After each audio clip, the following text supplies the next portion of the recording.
பாண்டியன் வீட்டுல ராஜி, மீனா, பூமதி 3 பேரும் சமைச்சுக்கிட்டு இருக்காங்க. முத்துவேலும் வடிவும் வெளியே நின்னுக்கிட்டு ராஜிய கூப்பிடுறாங்க.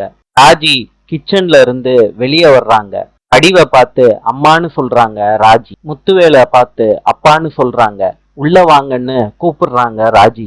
வடிவு சொல்றாங்க, ராஜி உன்னை கூட்டிட்டு போக தான் வந்தோம், வா ராஜி வீட்டுக்கு.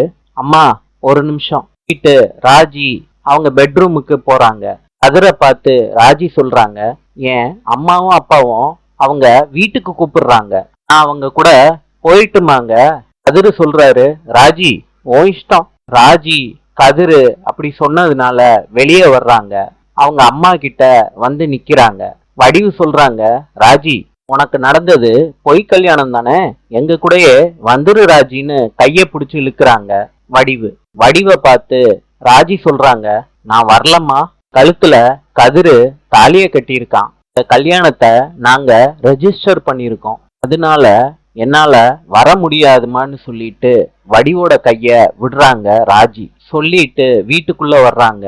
கதிரு ஜாலியா கொண்டாடிக்கிட்டு இருக்காரு ராஜி சொன்னதை நினைச்சு. இத பார்த்த ராஜி கோவத்தோட மனசுக்குள்ள நினைக்கிறாங்க, என்னைய விட்டுட்டு ஜாலியா இருந்துடலான்னு நினைக்கிறியா கதிரு, மாத்திரம் நடக்காது ராஜா அப்படின்னு மனசுக்குள்ள நினைக்கிறாங்க ராஜி. கதிரு ராஜிய பார்த்த உடனே அமைதியா ஆயிட்டாரு. நாளை சந்திப்போம்.